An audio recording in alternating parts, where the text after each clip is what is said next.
আমি মিঠুন চন্দ্রনাথ। আজকে আমরা সপ্তম শ্রেণীর ষষ্ঠ অধ্যায় তথা বীজগণিতীয় ভগ্নাংশের দ্বিতীয় পার্ট নিয়ে কথা বলবো। আমরা আজকে শিখব বীজগণিতীয় ভগ্নাংশের লসাগু এবং সাধারণ অথবা সমহর বিশিষ্ট ভগ্নাংশ কিভাবে তৈরি করতে হয়। আসো সর্বপ্রথম আমরা লসাগু নিয়ে কিছু কথা বলি। এখানে লসাগু মানে হলো আমরা যে ভগ্নাংশের নিচে যে হরগুলো পাবো, ওই যে হরগুলো রয়েছে ওই হরগুলো থেকে আমাদেরকে আগে লসাগু নির্ণয় করে নিতে হবে। অর্থাৎ হরগুলো সাধারণত আমাদের যেভাবেই থাকুক না কেন সেগুলা থেকে আমাদেরকে আগে উৎপাদকে বের করে নিতে হবে। আমরা জানি লসাগু করতে হলে উৎপাদক বের করে নিতে হয়, উৎপাদকের পরে গিয়ে আমাদেরকে লসাগু নির্ণয় করতে হয়। এখন এখানে যে আমরা দেখতে পাচ্ছি প্রথমে x+1, x+1 ইন্টু x+2, এই দুইটা যদি মনে করো আমাদের উৎপাদক বিশ্লেষণের পরে যদি আমরা এগুলা পাই, এখন এখান থেকে আমরা কিভাবে লসাগু নির্ণয় করব সেটা দেখব। প্রথমত আমাদের এখানে দেখা যাচ্ছে যে কমার বাহিরে, অর্থাৎ এই যে এই জায়গাটা, এই পুরাটার মধ্যে দুইটা রাশি রয়েছে, যেহেতু এখানে কমা দেখা যাচ্ছে, কিন্তু এই দুইটার মধ্যে বাইরে শুধুমাত্র এক্স এ রয়েছে, অর্থাৎ মিল অমিল, এই এইটা একটা আর এই পাশ হলো আরেকটা। এখন এই দুইটার মধ্যে দেখা যাচ্ছে যে এক্স একটা শুধুমাত্র বাইরে রয়েছে, যার কারণে এটা এটার সাথে মিল নেই। মিল না থাকা সত্ত্বেও এটা কিন্তু এখানে আসবে, কারণ আমরা জানি এখানে মিল অমিল সবগুলোই আসবে। মানে সর্বোচ্চ বার যেটা থাকবে বা যতবার সর্বোচ্চ একই রাশিতে সর্বোচ্চ বার যেটা থাকবে সেটাই আমাদের লসাগু আকারে আসবে। যেমন এখানে এক্স, এখন এই যে x+1 এখানেও রয়েছে, মানে কমার এই পাশে, এবং x+1 কমার এই পাশেও রয়েছে। এখন এই x+1 এখানে একটা আছে, x+1 এখানে একটা আছে, দুইটা x+1। এখন আমাদের এই যে সর্বোচ্চ x+1 কয়টা রয়েছে, একটা কমার আদলে, মানে আমরা যদি একটা রাশির কথা বলি তাহলে একটা, তাহলে এখানে x+1 একটা আসবে। এরপরে দেখা যাচ্ছে আমাদের কমা চিহ্নের এই পাশে কোনো প্রকার, মানে প্রথম রাশিতে কোনো প্রকার x+2 নাই, সরি x+2 নাই, x-2 নাই, কিন্তু সমান চিহ্নের কমার এই পাশে বা অন্য আরেকটা রাশিতে দেখা যাচ্ছে এখানে x-1 একটা রয়েছে, এই যে x-1। এখন এই x-1টাও এখানে আনতে হবে, অর্থাৎ এটা যদি এখানে নিয়ে আসি তাহলে এই পুরাটাই হলো আমাদের লসাগু, x ইন্টু x+1 x-2। এভাবে আমাদেরকে আগে লসাগু নির্ণয় করে নিতে হবে, দেন আমরা আহ, উৎপাদক সমহর বিশিষ্ট বা সাধারণ হর বিশিষ্ট ভগ্নাংশ নির্ণয় করতে পারি। আমরা এরপরে যাব, আমরা একবারে তোমাদের বইয়ের, একবারে আমি যদি দেখাই যে সপ্তম শ্রেণীর 101 পৃষ্ঠা বইয়ের বীজগণিত ভগ্নাংশের রাশির 29 নম্বর যে অঙ্কটি রয়েছে, এই অঙ্কটির খতে বলা রয়েছে যে এ কমা বি ও সি কে সমহর বিশিষ্ট ভগ্নাংশে প্রকাশ করো। অর্থাৎ আমাদেরকে এ, বি এবং সি কে সমহর বিশিষ্ট ভগ্নাংশে রূপান্তর করতে বলছে, মানে তিনটারই হর হবে কি একই। তাহলে আমাদেরকে আবার ঠিক আগের মতে এই যে নিচে যেগুলো দেখা যাচ্ছে, যেখানে x² + 3x, x² + 5x + 6 এবং x² - x - 12, এগুলো থেকে আমরা এখন লসাগু নির্ণয় করব। তাই আমি দেওয়া আছে দিয়ে ওই ভগ্নাংশ তিনটাই ধারাবাহিকভাবে এ, বি এবং সি আকারে লিখলাম। লেখার পরে আমাদেরকে প্রত্যেকটা ভগ্নাংশের উৎপাদক নির্ণয় করে নিতে হবে। এখন আমরা এ ভগ্নাংশের উৎপাদক নির্ণয় করব। আমরা কিন্তু এরকম ভগ্নাংশ যখন আমরা উৎপাদক বিশ্লেষণ শিখিয়েছিলাম তখন কিন্তু এগুলো আমরা শিখিয়েছিলাম। মানে তোমাদের মনে আছে কিনা জানি না, x² + 3x, এখানে আমরা কমন নিয়েও করতে পারি, সূত্র মিলিয়েও করতে পারি। যেহেতু এখানে দেখা যাচ্ছে x² + 3x, এখন এখানে সূত্র মিলানোর সুযোগ নেই, যেহেতু এটা স্কোয়ার আছে, কিন্তু এটাতে যদি মাইনাস থাকতো তাহলে আমরা এখানে সূত্র মিলাতে পারতাম। যেহেতু এখানে মাইনাস নাই বা থ্রি কেও মানে কোনো প্রকারে স্কোয়ার করে মিলানো যায় না, তাহলে এখানে সূত্র মিলানো যাবে না। এখন আমরা এখানে কি করব, কমন নেওয়ার চিন্তা করব, যেহেতু আমি এখানে ব্র্যাকেটে দিয়ে রেখেছি যে এটা কমন পদ্ধতিতে করতে হবে বা ভাগ পদ্ধতিতে। এখন এই দুটার মধ্যে কি মিল রয়েছে, এক্স মিল রয়েছে। আমি যদি এক্সটা মিল নিই তাহলে এক্সটাকে এই পাশে রেখে দিলাম, আর এরপরে ব্র্যাকেট নিয়ে দিতে হবে। এখন এই যে এই জায়গায় এক্স কয়টা ছিল, দুইটা ছিল, এখন এই এক্স দুইটা থেকে একটা যদি আমি কমন নেই বা ভাগ করে দিই, তাহলে এক্স স্কোয়ার থেকে একটা চলে গেলে আরো একটা এক্স এখানে থেকে যাবে। এরপরে কি প্লাস চিহ্ন, এই প্লাস চিহ্নটা কিন্তু এখানে বসিয়ে দিতে হবে।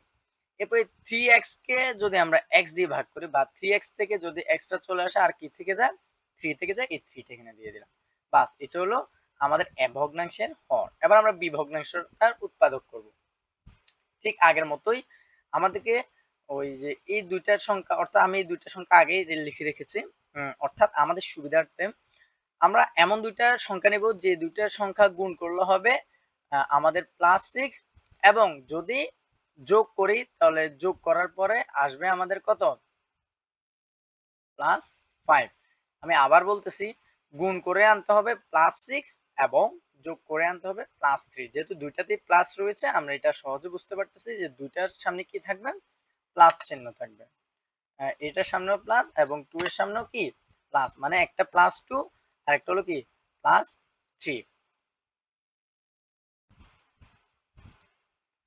এখন আমরা জানি যে প্রথম দিকেরটা এবং লাস্টের দিকের এই দুটার কোনো প্রকার পরিবর্তন হয় না।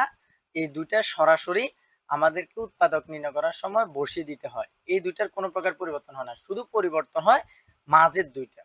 অর্থাৎ ওই যে মাঝে যে দুইটা, একটা +3 আর একটা +2, ওই দুইটা বসাইতে হবে এবং আমাদের যে চলক থাকবে চলকটা বসিয়ে দিতে হবে ওই দুইটি সংখ্যার সাথে। তবে আমাদের কোনো প্রকার চিহ্ন নিজে থেকে পরিবর্তন করা যাবে না। আমরা প্রথমে যে চিহ্নযুক্ত সংখ্যা বের করেছি ওই চিহ্নযুক্ত সংখ্যাগুলো এখানে বসাইতে হবে। আমি আবার বলতেছি, যদি উৎপাদক এখানে বের করা হয়েছে কিভাবে তোমাদের বুঝতে অসুবিধা হয়, তোমরা আমাদের আগের ক্লাসটি দেখে আসতে পারো, যেখানে আমরা উৎপাদক কিভাবে বের করতে হয় বিশদভাবে ব্যাখ্যা করেছিলাম। এখন এখানে এই প্রথম দুইটা x² + 3x, এখানে আমাদের কি মিল রয়েছে, x মিল রয়েছে, মানে আমরা এই দুইটা থেকে কি কমন নিতে পারি, x কমন নিতে পারি। এখন x যদি আমরা কমন নিই তাহলে এখানে x² থেকে x চলে গেলে x আর প্লাস চিহ্ন বসে যাবে, আর 3x থেকে x চলে গেলে আর 3 এখানে বসে গেল। এরপর আমরা বলেছিলাম যে সংখ্যা যেটা থাকে সেটা বসায় দিতে, হ্যাঁ বসিয়ে দিলাম। এরপরে এই ব্র্যাকেটের মধ্যে যেটা থাকবে এটাকে আমরা আবার কপি করে এখানে এনে বসাই দেবো, অর্থাৎ এই দুটোই কি থাকবে, মিল থাকবে। এখন আমরা দেখতে পাচ্ছি যে ব্র্যাকেটের মধ্যে দুইটাই কিন্তু একই, এখানেও x+3 এখানেও x+3।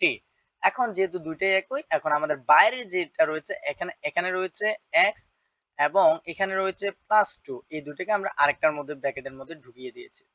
এরপরে যে ভিতরে ব্র্যাকেটের মধ্যে যেগুলো ছিল সেগুলোকে আমরা আরেকটা ব্র্যাকেটের মধ্যে, মানে আগের ব্র্যাকেটের মধ্যে দুইটা থেকে একটা লিখেছি, এটাই। এরপরে আমাদের আরেকটা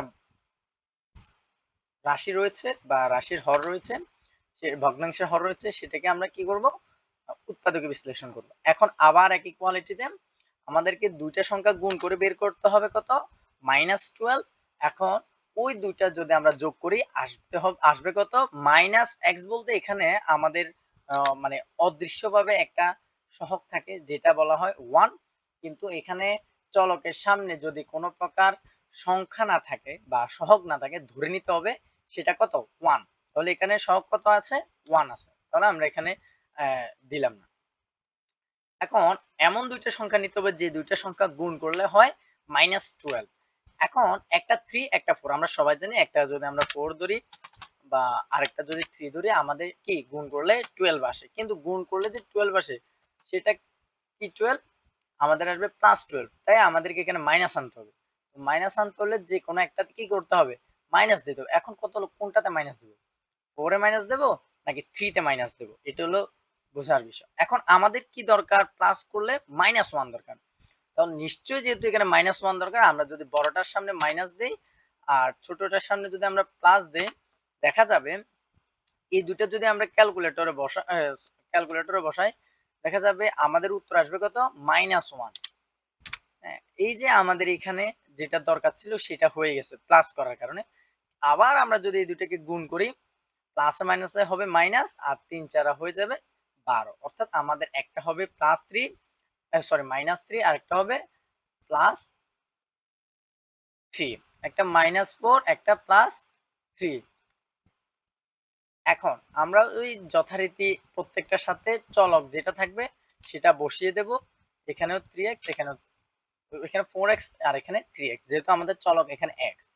আবার ঠিক প্রথমটা এবং লাস্টেরটার কোনো প্রকার পরিবর্তন নাই, এই জন্য আমরা সরাসরি চিহ্ন সহকারে বসিয়ে দিলাম। আর এখানে হলো 4x মাইনাসের, দিলাম 4x মাইনাসের, এবং এখানে +3, এখানে এই জন্য কি +3 বসেছে। এখন প্রথম দুইটার মধ্যে আমাদেরকে কমন নিতে হবে, এরপরে দ্বিতীয় দুইটার মধ্যে কমন। আগে যদি আমরা প্রথম দুইটার মধ্যে কমন নেই, দেখা যাবে এখানে x মিল রয়েছে, অন্য কোনো কিছুই মিল নাই। তাহলে x যদি আমরা ভাগ দেই, তাহলে x স্কয়ার কে যদি x দিয়ে ভাগ দিই, তাহলে আর x একটা থেকে যায়। আর এটা যেহেতু মাইনাস চিহ্ন, এখানেও মাইনাস চিহ্ন, এখানে 4x থেকে 4x কে x দিয়ে যদি আমরা ভাগ করি, তাহলে 4টা থাকবে আর x টা চলে যাবে। আর এরপর আবার ওই যে সংখ্যাটা +3, এই +3টা এখানে বসিয়ে দিলাম। এখন এই দুটার মধ্যে যেটা কমন যাবে, ঠিক এটার মধ্যে সেটাই কমন ছিল, মানে ব্র্যাকেটে এটা আর এটার মধ্যে কোনো প্রকার পরিবর্তন হবে না। এই জন্য এখানে যা x-4, এখানে আমরা x-4 দিয়ে দিলাম। এখন ব্র্যাকেটের মধ্যে দুইটাই দেখা যাচ্ছে x-4, আর বাইরে যেটা রয়েছে এখানে রয়েছে x আর এখানে রয়েছে +3। এই জন্য আমরা x+3 এবং x-4, অর্থাৎ ব্র্যাকেটের দুইটা থেকে একটা লিখলাম, আর বাইরের গুলাকে আরেকটার মধ্যে, মানে একটা ব্র্যাকেটের মধ্যে নিয়ে নিলাম। শেষ, এটাই। এখন আমরা দেখতে পাচ্ছি যে আমাদের তিনটা জায়গায় আছে, একটা হলো x ইন্টু x+3, আমরা একটু যদি রেড করি, আর এই পাশে রয়েছে x+2 x+3, এবং আরেকটাতে রয়েছে x+3 x-4। এখন এই তিনটা থেকে আমরা কি করব, এখন লসাগু নির্ণয় করব। এখন সর্বপ্রথম দেখতে হবে যে ব্র্যাকেটের বাইরে কেউ আছে কিনা, রয়েছে, দেখা যাচ্ছে এখানে x, তো আমরা এখানে x টা নিয়ে নিলাম, এই যে x।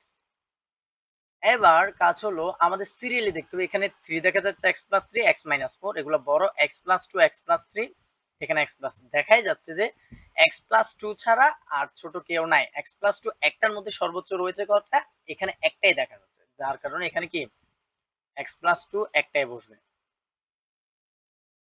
এরপরে আমাদের কাজ হলো সিরিয়ালি x+3, এখানে একটা দেখা যাচ্ছে, এখানেও একটা দেখা যাচ্ছে, এখানেও একটা, তাহলে x+3 কয়টা রয়েছে, একটা রয়েছে, মানে একই রাশির মধ্যে একটাই রয়েছে, তাহলে আমরা একটা দিয়ে দিলাম। এরপরে x-4, এটা রয়েছে এখানে x-4, আর কোথাও x-4 নাই, যার কারণে এখানে একটা x-4 বসিয়ে দিলাম। শেষ, এটাই আমাদের লসাগু। আমি আবার বলতেছি, মিল অমিল, অর্থাৎ সর্বোচ্চ বার যেটা থাকবে সেটাই আমাদের লসাগুতে আসবে। এই পর্যন্ত আমাদের লসাগু শেষ। এখন এই লসাগুর পরে আমাদেরকে বাকি কাজটা করতে হবে, আমরা যদি সমহর বিশিষ্ট বা সাধারণ হর বিশিষ্ট ভগ্নাংশ নির্ণয় করতে চাই। ঠিক আগের মতোই প্রথম ভগ্নাংশটি লিখে নিলাম, যেহেতু ভগ্নাংশটি আমরা লিখে নিলাম। একবার প্রশ্নটা একবার আমি যদি দেখাই, এই যে এটা আমরা ওইখানে নিয়ে লিখলাম, এই যে এইখানে, এটা। এখন এটা লিখার পরে আমাদের দ্বিতীয় কাজ হলো ওই যে নিচের যে হরটাকে আমরা এখানে কি উৎপাদকে বের করে লিখবো, হরটাকে শুধু, আর উপরেরটা থেকে যাবে, শুধুমাত্র নিচেরটা করে নিলাম। প্রথমটা হলো কি ডিরেক্ট প্রশ্নটা লেখা, দ্বিতীয় নম্বরের কাজ হলো উৎপাদকে যেটা থাকে হর সেটা করা, আমরা উৎপাদকটা লিখলাম। আর তৃতীয় নাম্বার কাজ হলো নিচে, একবারে নিচে বসবে কি আমাদের লসাগু, নিচে বসবে কি লসাগু, আর উপরে বসবে আমাদের, নিচে বসবে লসাগু, আর উপরে লসাগু থেকে এইটার নিচে যে রয়েছে সেটা আমরা বাদ দিয়ে দিব। আমি যদি একটু অন্য কালার দিয়ে বুঝাই,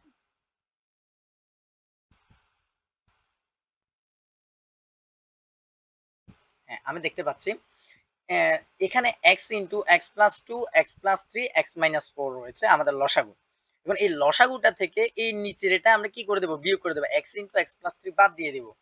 দিয়ে দেওয়ার পর যেটা থাকবে সেটা আমাদের উপরেরটার সাথে কি করতে হবে, গুণ করতে হবে। এই যে এখানে 1 রয়েছে, এখন আমরা এই নিচের গুলা থেকে উপরের ভগ্নাংশে, মানে আমরা তৃতীয় লাইন থেকে দ্বিতীয় লাইনের যে নিচের গুলা রয়েছে সেগুলা বাদ দিয়ে দিব। তো বাদ দিয়ে দেওয়ার পরে কি থাকে, দেখো এখানে x রয়েছে, এখানেও x রয়েছে, তাহলে x x কি শেষ। আমি যদি একটু রেড করি, তাহলে এই x x এ শেষ। এখানে x+3 রয়েছে, হ্যাঁ, আর এখানেও x+3 রয়েছে। আমি যদি এই x+3 কেটে দিই, তাহলে আর কি দেখা যাচ্ছে? এখানে রয়েছে x+2 আর এখানে রয়েছে x-4। এই দুটো উপরেরটার সাথে গুণ। গুণ মানে যে 1 এর সাথে এগুলার গুণের পর কোনো প্রভাব পড়ে না। কারণ আমরা জানি একের সাথে যে সংখ্যারই গুণ হোক বা যে রাশিরই গুণ হোক সেটা পুনরায় বসে যায়। যার কারণে এখানে x+2 and x-4 রয়ে গেছে। আমরা এবার দ্বিতীয় ভগ্নাংশটি নির্ণয় করব। ঠিক আগের মতোই আমাদেরকে আগে প্রশ্নে যেটা রয়েছে সেটা লিখতে হবে। লিখার পরে দ্বিতীয় লাইনে গিয়ে ওই যে প্রথম ভগ্নাংশটার হর রয়েছে, হরটাকে আমাদেরকে উৎপাদকে বিশ্লেষণ করে নিতে হবে। এই যে উৎপাদকে বিশ্লেষণ আমরা খতে প্রথমে করেছিলাম, এই যেটা x+2 x+3 সেটা আমরা এখানে কি করব? বসাবো। এই যে x+2 x+3 বসানোর পরের কাজ আবার নিচে লসাগুটা বসাতে হবে। লসাগু কি? x into x+2 x+3 and x-4। আমরা লসাগু যেটা বের করেছিলাম সেটা লিখব। লিখার পরে আবার আমরা কি করব? বাদ দেব। বাদ দেওয়ার পরে যেটা নিচে অবশিষ্ট থাকবে সেটা আমরা উপরে কি করব? গুণ করব। তো নিচে কি দেখা যাচ্ছে? আমাদের এখানে রয়েছে, আমরা যদি দেখি x+2 x+3। হ্যাঁ, আমরা এগুলো এখন কি করব? বাদ দেব। কোনটার সাথে কোনটাতে, কোথা থেকে? নিচ থেকে, যে x+2 x+3 এই দুটাকে আমাদেরকে কি করতে হবে? বাদ দিয়ে দিতে হবে। কারণ আমি রেড সিগন্যাল করে দিলাম এই জন্য যে এগুলা আমাদের কি বাদ দিতে হবে। এখন বাদ দেওয়ার পরে কি থাকে দেখো, এখানে x রয়েছে কিন্তু x থেকে বাদ গেছে উপরেরটা, নিচের থেকে না বাদ দেন জানায়, যার কারণে এটা উপরে ওই 2 এর সাথে কি করতে হবে? গুণ করতে হবে।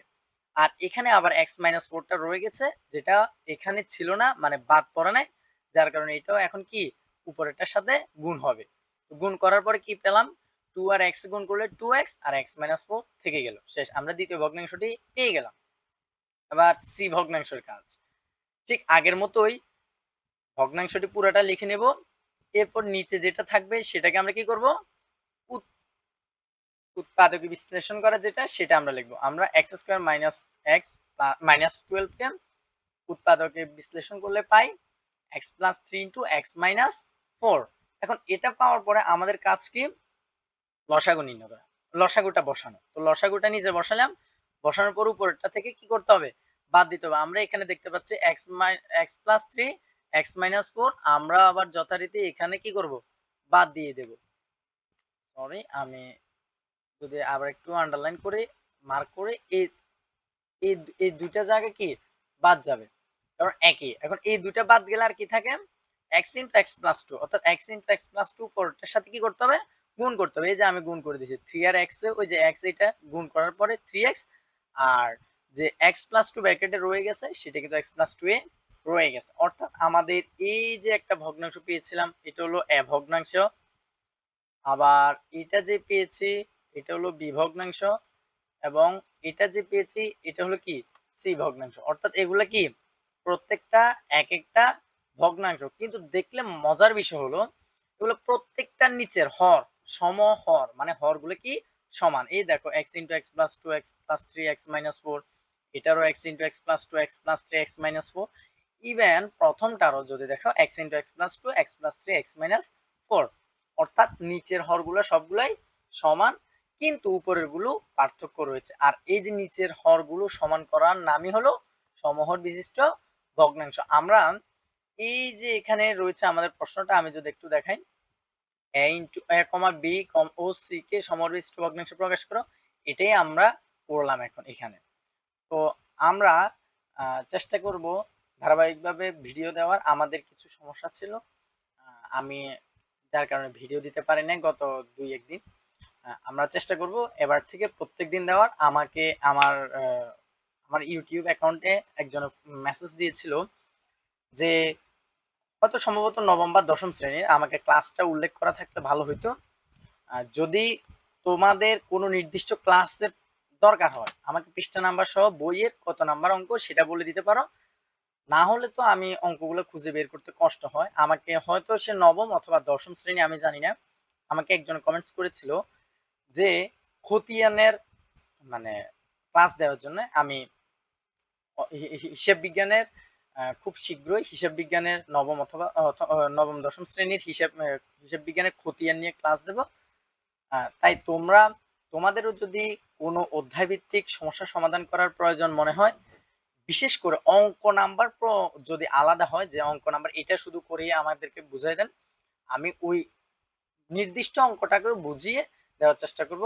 আর যদি তোমাদের কোনো উপকারে আসে অবশ্যই আমাদের চ্যানেলটাকে সাবস্ক্রাইব করবা এবং ফেসবুক পেজটাকে ফলো করবা। ঠিক আমাদের ফেসবুক পেজের নাম হলো, সরি আমি এখানে অ্যাপ দিয়ে দিছি, পেজের নাম হলো, ঠিক আমাদের চ্যানেলের নাম বিকে এডুকেশন